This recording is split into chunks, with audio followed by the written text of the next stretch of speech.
नमस्ते, Memon fast news में आप सभी का फिर से एक बार स्वागत है।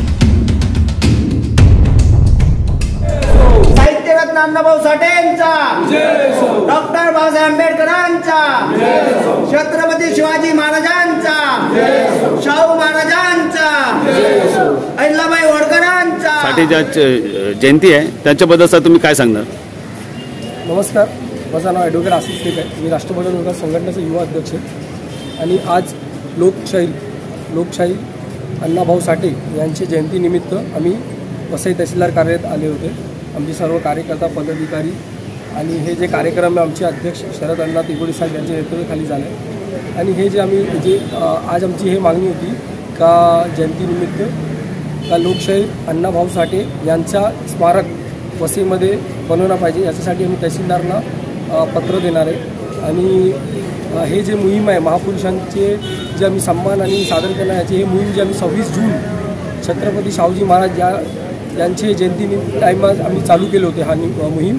आणि त्या टायमापासून आज 2 महिना झाला आम्ही प्रत्येक 15 दिवसांनी महिन्यातनी आम्ही हा कार्यक्रम करत आहोत आणि बाकी पुढच्या कार्यक्रमाबद्दल आमचे अध्यक्ष अण्णासाहेब सांगतील. आज जयंतीनिमित्त आज आम्ही इथे आलेलो आहोत. अण्णाभाऊ साठेंची जी जयंती आहे, विषय असा आहे की आज देशामध्ये जातीपातीचं राजकारण चालू आहे. एका भावाला दुसऱ्या भावापासून भांडणं करण्यासाठी उत्स्फूर्त करायला लावलेलं आहे.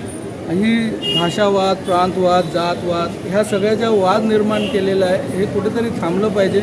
म्हणून छत्रपती शाहू महाराजांनी सर्व समाजा घटकांसाठी काम केलं. एक सामाजिक न्याय पुनर्स्थापना झाला पाहिजे या हेतूने सामाजिक न्याय हे पर्व आम्ही मागच्या 2 म्हणजे छत्रपती शाहू महाराजांच्या जयंतीपासून आम्ही हे निमित्त साधून हे कार्यक्रम घेत आहोत सातत्याने. आज तुम्हाला काही विषय सांगायचा झाला तर आज भेदभाव निर्माण करून जातीमध्ये, धर्मामध्ये आणि सर्व माणसांमध्ये तेढ निर्माण करून हे वातावरण दूषित करण्याचं काम काही मूढभर समाजकंटक करत आहेत. त्यात कालचंच एक उदाहरण सांगतो तुम्हाला की इथे प्रशासनाबरोबर न्यायाच्या बाबी न्याय मिळवण्यासाठी इथे काही लोक येत असतात, परंतु काही लोक जे आहेत त्याच्यामध्ये संभ्रम निर्माण करून, त्याच्यामध्ये गैरसमज निर्माण करून एका जातीला दुसऱ्या जातीविरोधात उभं करण्याचं काम करत आहेत. आणि त्या माध्यमातून एक मोठं षड्यंत्र रचून या तहसीलमध्ये वसई तालुक्याची जी संस्कृती आहे त्या संस्कृतीला तडा जाण्याचं मोठं काम चालू आहे. अण्णाभाऊ साठेंचा विजय. मॅडम काय सांगणार ज्या अण्णाभाऊ साठेच्या जयंती आहे त्याच्याबद्दल तुम्ही काय सांगणार? आज अण्णाभाऊ साठे हे थोर समाज सुधारक होते व क्रांतीवीर होते. तसं त्यांनी शिक्षणाचा पाया पण उचवला होता. त्यांनी स्वतः शिक्षण न घेतलेले असून सुद्धा तेवढे थोर क्रांतिकारक, साहित्यिक, कवी, लेखक असे खूप चांगल्या प्रकारे त्यांनी शिक्षणाचा एवढा इतिहास रचला आहे. आणि त्यांच्याकडून हीच मोठी शिकवण मिळते आमच्या सगळ्यांना की आज शिक्षण म्हटलं की महत्त्वाचं आहे आणि ते सगळ्यांनी घ्यावंच नक्की.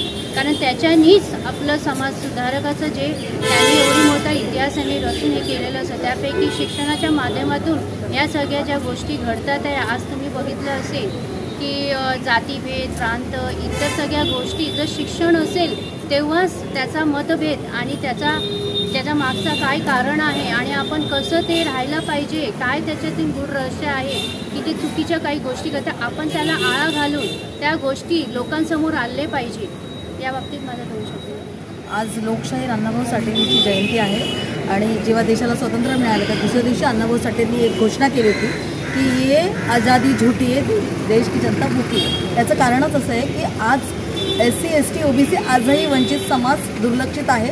जे प्रस्थापित लोक आहेत त्यांनाच शिक्षण, आरोग्य आणि रोजगार मिळत आहेत आणि ह्या घटकाला अजूनही काही मिळत नाही, ते वंचितच आहेत. आणि हे लोकशाही अण्णाभाऊ साठे कधीच समजून गेलेले आणि त्यांनी त्याच्यासाठी प्रबोधनात्मक त्यांनी वेगवेगळे नाटकाद्वारे वेगवेगळ्या कार्यक्रमातून लोकांना प्रबोधन करण्याची सुरुवात केली होती आणि लोक त्यामुळे जागरूक पण झाले होते.